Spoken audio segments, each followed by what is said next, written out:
Okay, so we're going to start looking at file I/O stuff today, and we're going to start off by talking about how files work in a what's called a POSIX-based operating system. So if I come in here, am I on the? Okay, so if I do an ls-la, so I'm saying show me all the information about these files. All right, so I did an ls space dash la, and it's showing me all my files in here. And for instance, if we look at test.c, the guy we've been messing with, over here in the far left, we have, forget about the first little thing, that's for marking something as a directory. So anything with a D on it is a directory. And actually, this kind of shows you something that maybe you didn't notice before. If you've ever been in, because Windows and DOS use the same, partially the same system. If you're in DOS and you say cd space ... where does that take you? Next directory up, right? The ... directory is an actual directory. There's a directory named ... which is a directory that has a symbolic link to the previous directory in the hierarchy. So when you say something like cd space ... it is changing your directory to the ... directory, which happens to map you up a directory. So this is just kind of the evidence that those guys actually exist. What about the dot directory? If I say cd space ... where does that take me? Here. So you've seen me recently do something like ./a.out. So that says run the a.out program in the current directory. A.out might not work directly depending on whether or not this directory is in your path. Yeah, so if I just say A.out, it won't run unless I've added my home directory to what's called my path, the path environment variable. So we've been saying ./A.out, and that says here's exactly where you can find that file. I'm giving it a relative path to where I currently am. Okay? Now, more importantly to us here, notice the difference between A.out and test.c when it comes to these things here. So both of those guys are files. And notice that A.out is read, write, and execute by the owner. Read, write, and execute by the group. So whatever group the owner is in, this has to do with like user privileges on a Unix system. And then read and execute by everyone else. Okay, so that's what these give you. Similarly, test.c is read and write by me, read and write by the group, and read only by everybody else. So this is a public file. All right, so publicly viewable. Now, if you only want that file to be even viewable by you, you would chmod 600. So we're changing the mode of a file. I'm going to change it to, actually, is it 600? That's read, write, execute. I think it's 500. Test.c. And then I'll do the ls-la again. Oh, that was right. Read and execute. So I think it was 600. There we go. So now test.c is read and write by me and nothing for anybody else. Nobody else has any permissions for it. Okay? So change mode, this command, the first number is the permissions for you. So 7 is read, write, execute. 6 is read and write. 5 is read and execute. I think 4 is read only. 3 is execute only. 2 is write only. I must be missing one, but something along those lines. Okay. So 755 is pretty popular, or 655 is pretty popular. 655 makes it actually that's wrong. 664 is pretty popular. Yeah. So 664 is what the original default was for that, where it was read and write by me, read and write by the group, and read only for everyone else. All right, so these are the inputs to chmod. If you do man chmod, it'll bring up this guy, and somewhere in here it'll probably tell you how all those things break down. The text in there somewhere. Okay, now relatively unimportant for us. We've already dealt with the situation of having files. Some files are read only, some files are read write in our normal operating systems, right? Where sometimes you have to maybe edit something as administrator or something like that. Okay, so that's not really foreign knowledge from us. We're just looking at it from a chmod perspective. So now if we go to our example here for file IO, so I'm just looking at some example stuff. We'll drop their code in, then I'll explain it. All right, so we're going to create something called a file pointer. All right, so a file pointer, and we're going to be using something called fopen to open a file. And we're going to open a file given its name as a char pointer, so the string representation of a file, and then the mode that we want that file to be open for. Are we opening it for read only? Are we opening it for write only? Now, you could only, if you're running the program as you can't take on privileges that you don't have. So you can't say I'm opening up this file for writing when you don't have write privileges to it. It's going to stop you because of the operating system. All right, but you're going to say I want to open a file named this for this mode. Okay, so here's read, here's write, here's appending. And that's kind of an interesting thing. We'll look at this today. If you're going to open a file for writing, when you write something to it, you're starting a fresh file. You're overwriting the file from scratch.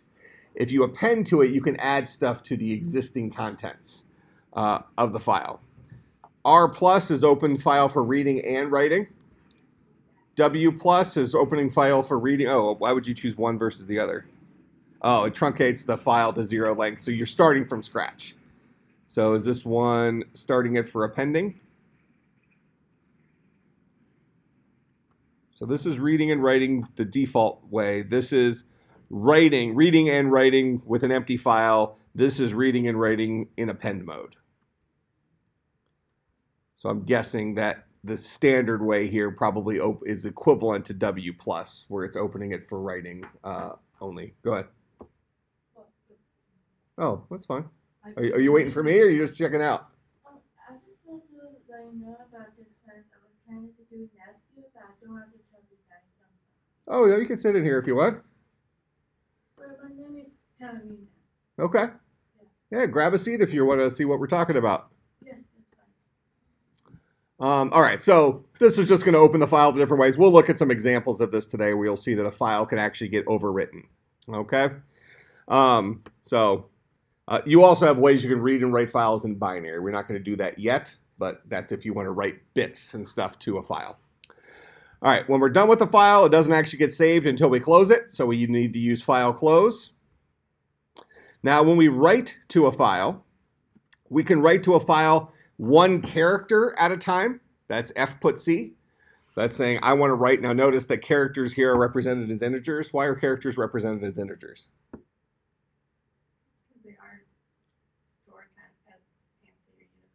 Yeah, so in C, I think we saw it last time, didn't somebody say it was between 0 and 255?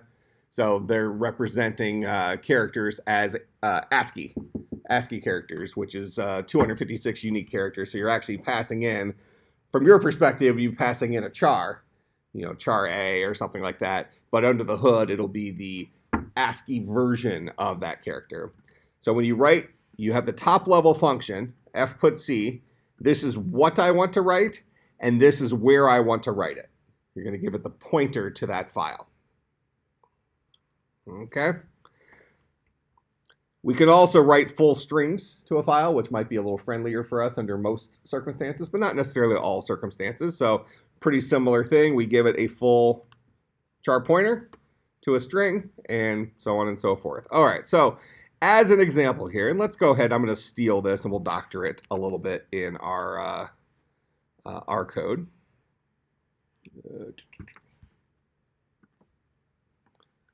We'll open up test C. Big money. Oh, this guy is didn't we have the problem last time where this wasn't maximized? Yeah. What's up? Actually, I want to know how to do the characters, but I was gonna do Nestle, so I'll be happy to do this. Okay, well just watch what we're doing. You'll see some examples. Okay, good. All right, so I'm gonna go ahead and oh, we were supposed to finish writing remove vowels today, right? We'll come back and do that in a few minutes. Let me finish doing this. So I'm gonna keep I'm gonna paste this in here. Just dump this guy.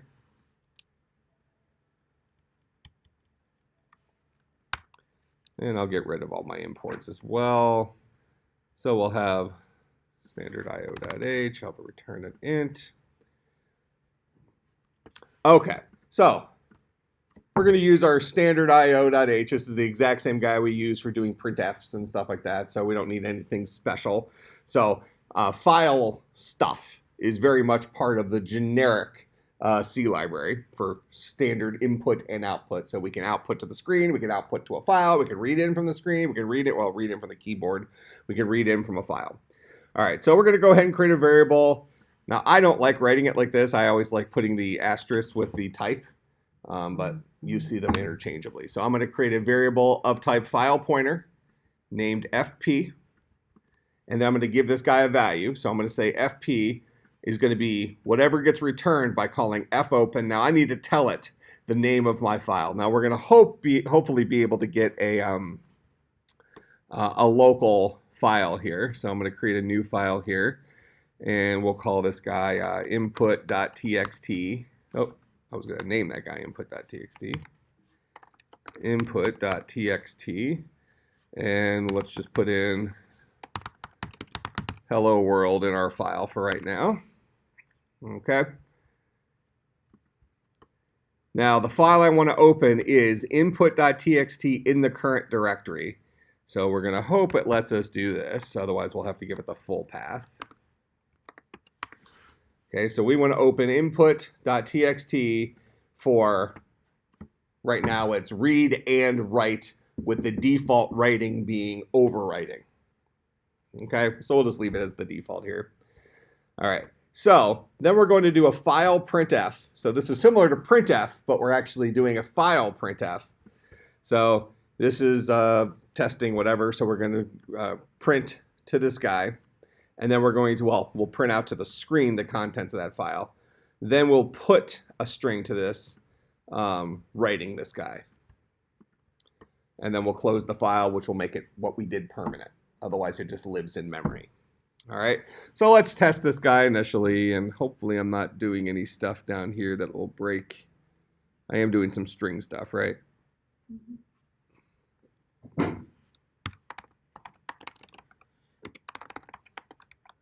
And I'm probably doing some standard lib stuff.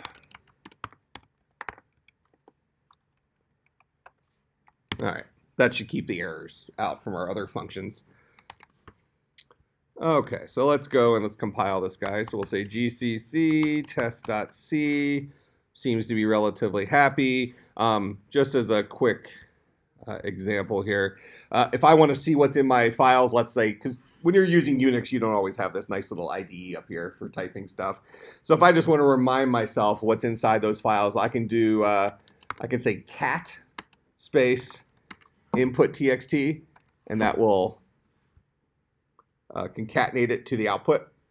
So there's the contents there. If I want to see it one screen at a time, let's say I have 30 things in there, because if I had 500 lines in that file, I would have just had a wall of text that showed up there. If I want to see it one screen at a time so I can read it, I can say more input.text, and that'll show it to me one line at a time. It didn't happen to fill the screen, so otherwise if it did fill the screen, I would have had to press the space bar. It might have been any key. I might be able to press any key to continue to the next thing.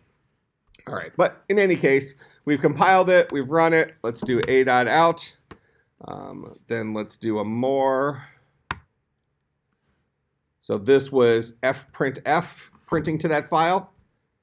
This was putS printing to that file. Okay, so two different ways that we're able to write out to our file. So we're writing out to the file pointer this string. we're writing out to the file pointer, so a little bit different version of the function, this string, and then we're closing it. All right, so we didn't do any reading, we just did printing. So two different ways we could write to that file, but notice that my hello world is gone, right? So let me go back into my file here, and let's switch it back to hello world. All right. Yeah, I didn't press enter, so I'm going to leave it on that line right now. I'll go back in here. Let's instead open it for read, write, but default to append. We'll compile this guy again. Run this guy again. So now we have hello world is still there, and we appended to that file. That make sense? Important thing, because if you're writing out to files and you don't open it the correct way, then you will overwrite all the stuff that was in that file. Maybe not the end of the world, but certainly a side effect that you might not have been expecting. Okay? So let's now, I'll go back and see what the next thing I have in here. Otherwise, I'll look at man pages. All right, so now if we want to read in from a file, actually just real quick, let's write a character, a single character to the file just to say we did. We have a f put c, where I can give it my single character. So we'll write this guy again.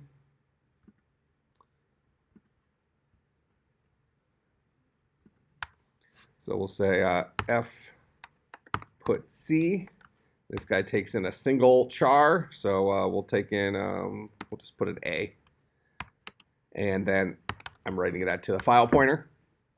So this only lets me put one character at a time, which actually might be helpful for you on your homework assignment. Hint, hint. All right, so I'll save this. We're going to write a very, very complex encryption and decryption algorithm for our homework tonight. Like insanely complex. Are you happy? Yep, excited. All right, so we wrote that guy again. I'll do more on this guy. So it has appended more lines to it, right? So that's why I have the extra stuff, because this was the original.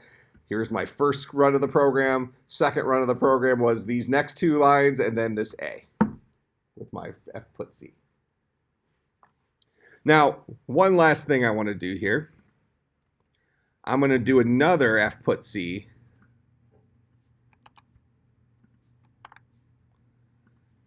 And let's put a B here. Now, is it going to put the B on the same line as the A or on the next line down? Think the same line?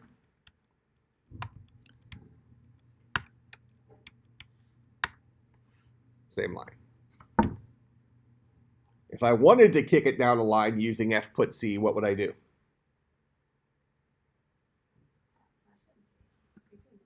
So I can say F put C, the carriage return to the file pointer, and then F put C, C, and that should put it on the next line down. Now, you actually do need to be a little careful of this for what operating system you're on. Most modern operating systems, well, let's just make sure it works on here. I believe it will, because this is a pretty new version of Linux. Yep, so A, B, then the C is down to the next line because I specifically wrote the carriage return in there. In an older operating system, if it doesn't do what you expect, you might need to do an F put C \R FP and then the \N. That's carriage return, then line feed, because actually the \N is a line feed. It's not carriage return. It's often said to be carriage return, but it's not. This should give us the same output as we just had, unless it doesn't know about carriage returns anymore, which I think it probably does. I can't imagine they would have just taken that out. Windows has always used \N. It's Unix and Macintosh systems that have, depending on the age of them,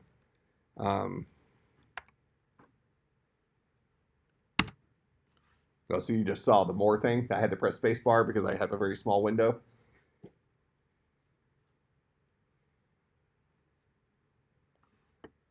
Let me just do it in here.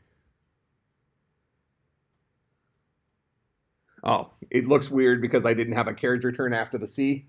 So this guy went ahead and it started this this print S at the end of this line. That makes sense? And then here's where I did my carriage return and my line feed to kick it down. So it gave me the same input, or the same output, but nothing different. Yeah. It's a no that the character, but I think I need to go back to my journal. Okay. Thanks for stopping by. Alright. I'm looking forward for next year for this class, so I'm looking forward. Okay. Well, good. All right. Yep. All right. So that's our outputs. All right. Print some strings, print some characters, whatever. Now let's read some stuff in so we can do something with it. All right. So reading from a file, we can get a single character. Okay. We can get a string. Now, when we read in a single character, this is going to return an int. So let's start with that. All right. So we're going to go ahead and we'll go back to this dude.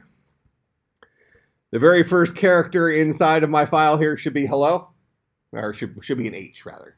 The character hello. It's a very advanced character set.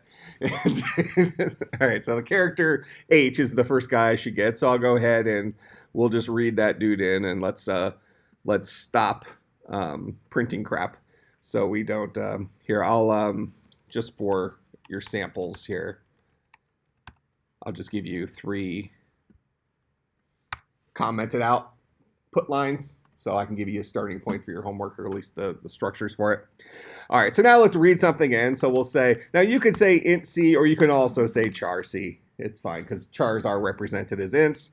So I'll say char C is equal to fgetC, and we're going to read in from our file pointer. All right, so fgetC takes in a file pointer and it reads in the next character. All right, and let me show you that all. And so we'll say char D is equal to fgetC. Oh, actually, we can just use C 2 times. We'll just print it twice. So we'll say we'll read in from FP, and then we'll do a printf, not an F printf, a printf, which goes to the screen instead of a file.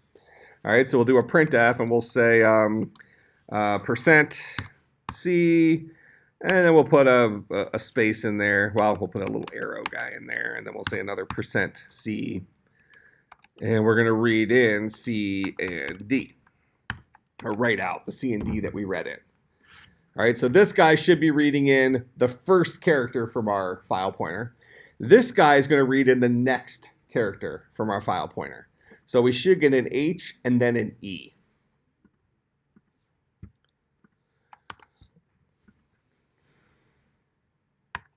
All right. So there's my H and there's my E. So that tells us when we are reading in from a file, there's a file pointer in there, a current place in the file where you live. That makes sense? That is, every single time we read from it, it increments by whatever the size we read. So in this case, we're reading things 1 char at a time, so it's walking through the file 1 byte at a time. All right, that's why it only went forward once. Now, if I go ahead and I use one of the other ones, like fgetS, if we look at this guy takes in a string buffer. So fgetS, I pass it a buffer. I then pass it the maximum number of characters it's allowed to read in. And then I pass it my file pointer. Okay, so this guy will read in up to n-1 characters. So you definitely, if your buffer is 50 characters large, we have to create some memory for this dude, right? If it's 50 characters large, and I say read in up to 700 characters, if there's 700 characters there, you're going to have a buffer overflow. Now, it actually probably won't fail. You might get in a modern compiler, you might get a segmentation fault. But historically, you wouldn't have. Like, look, no problem. You gave me the pointer to the base address of buff, right? Now, you've only reserved 50 bytes of memory, but you've told me I can read up to 700 bytes of stuff. That's fine. I'll just start filling from the beginning. And then that's when the milk pours all over the counter and gets on the floor, and then my wife yells about it because I'm in too big of a rush to clean it up. That's never happened. All right, so we'll go ahead. So we're going to need to give ourselves the buffer in order to read this in. So we're going to create a char pointer. We'll call this guy S. And this guy will be equal to the char pointer version. And I know we don't necessarily need to do that. I just like doing that. We're going to allocate, let's say, actually, just for the sake of practice here, I'm going to make this guy capable of holding 10 times size of char. So this won't quite get a whole line for me, will it? Unless my line has more than 10 characters, has less than 10 characters in it. So that's my strings, and I've grabbed some memory for that guy. All right, and let me just comment these guys out here. And then I'll go ahead and I'm going to say fgetS. So I'm calling the function. I'm going to pass in the my char pointer, S. I'm going to pass in the maximum number, so the size of that char pointer, which is going to be 10. And then I'm going to pass in my file pointer, FP. So I'm saying read in up to 10 bytes from this file pointer and put those things into this string buffer, the string. And then afterwards, we should be able to print out %s. And we'll throw a \n on that. Spit s out.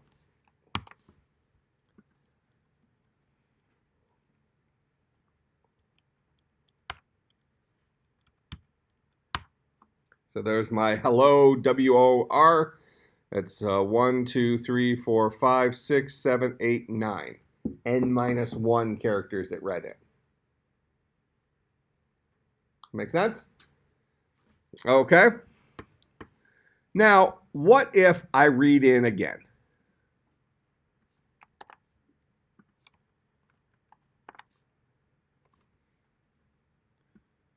So I've already read in once. I've gone ahead and I've spit it out to the screen. So I'm going to go ahead and refill S up with some more stuff. Okay?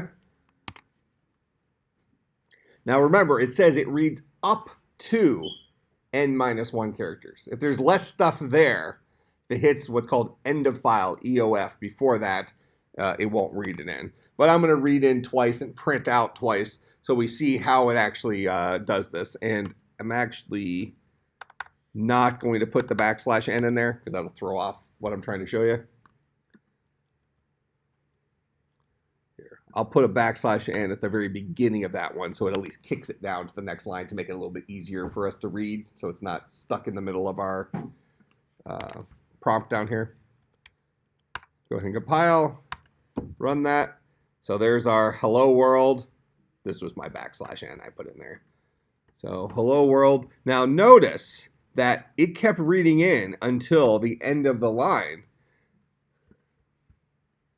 But there was more stuff in my file after this. So what if I want to read in the next line? So when you're reading in a string, you're reading in up to either end of file or end of line. All right, because it certainly didn't take another 10 bytes in order to read this thing in. Correct? All right, so now what if I want to kick it down a line?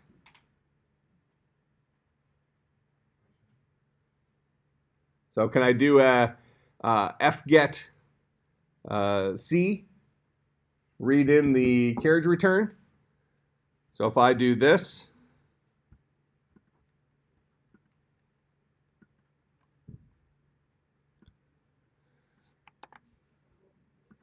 I'm not even going to store it anywhere. I don't need it. And then I'll read in again. So I'll try to grab that carriage return, which should advance the character pointer in the file forward 1. Let's see what behavior this gives us.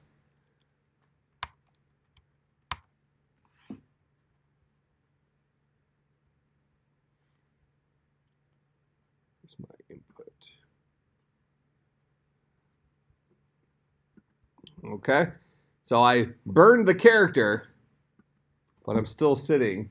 I missed the T. So it appears like I read in the T, not the carriage return, but reading it in did get me down to the next line. What if I do this? So forget about that guy there. And let me just do this a couple of times. Do several times there.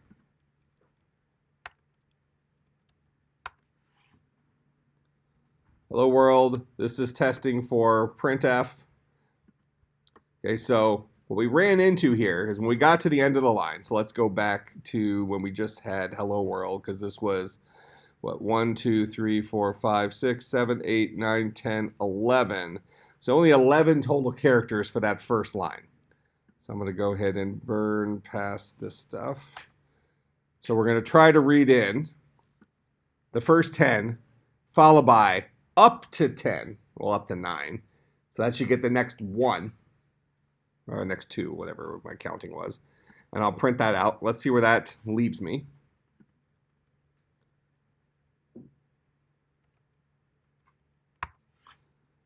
So I have hello world. It left me at the end, but I don't have any more string. What if I do it one more time?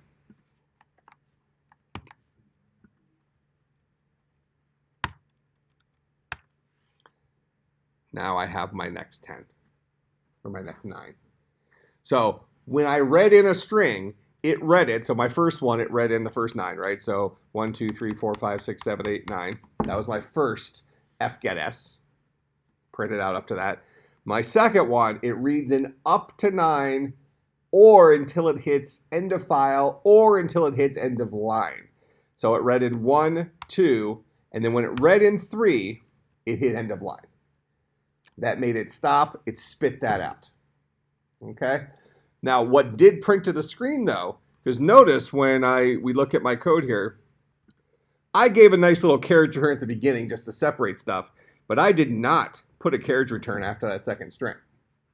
Yet, it did kick it down a line. Because what it did, where the file pointer left off in that string, it read in carriage return followed by, so if we just count this, this is went up to the T. 1, 2, 3, 4, 5, 6, 7, 8, 9. So I printed out those 9, but the last thing I got on the line beforehand, when it printed out the LD, it actually printed out 3 things. LD carriage return. Does that make sense? So that's why I'm sitting on the next line here. I got my 9 things for the next line. All right, questions about that? Okay, so what we want to do for our homework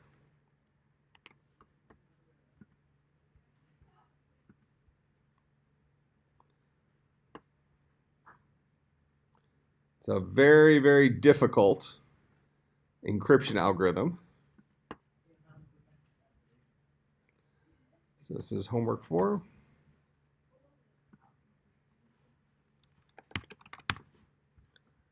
How many of you have heard of the encryption algorithm ROT13?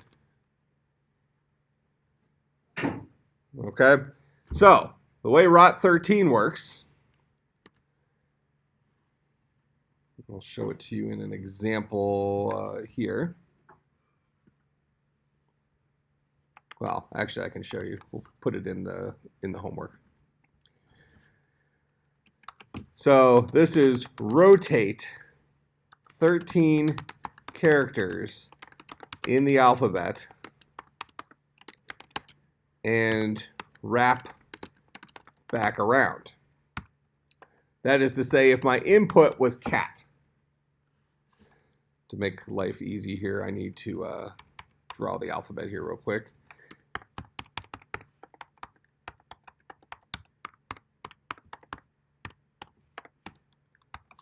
Okay, now for your homework, you can assume that everything is lowercase.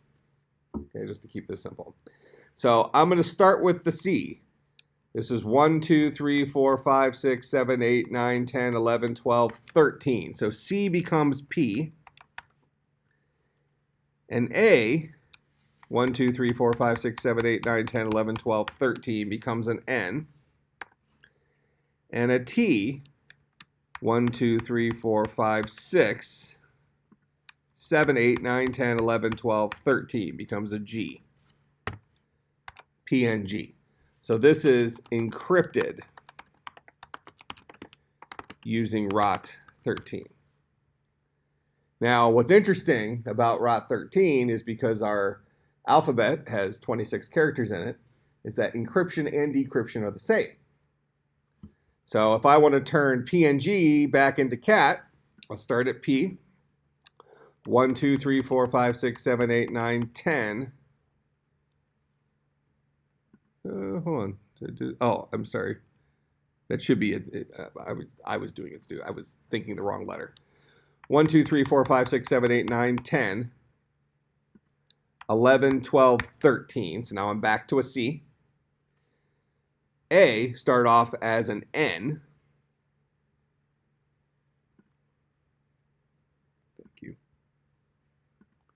1, 2, 3, 4, 5, 6, 7, 8, 9, 10, 11, 12, 13.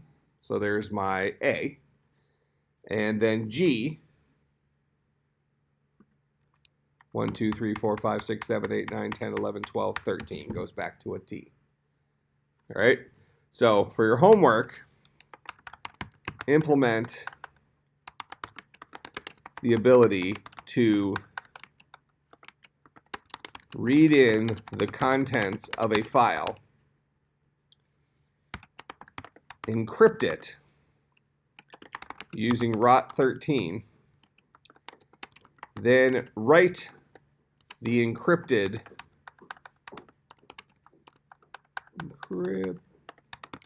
version to a new file called encrypt.txt.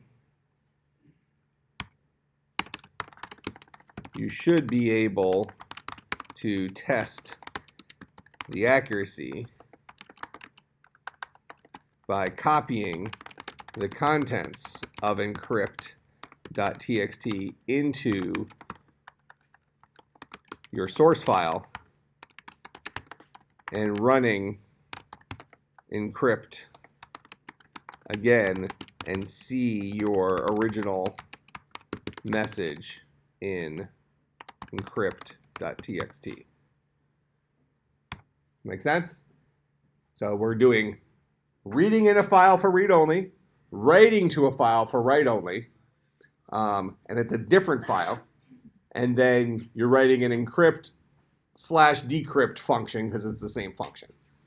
So messing around with strings a little bit more and messing around with file IO a little bit more. All right, and I'll put our starting point up on Slack to get you going. Sound good? All right, and then if you didn't notice already, there is a survey thing I want you to fill out by 10 o'clock tonight. It's for some research I'm doing with some people out in Boston. If you could just take 5 minutes, it doesn't take very long, give a screenshot for it, and get a free homework assignment. All right, so free points. Just do it before 10 p.m.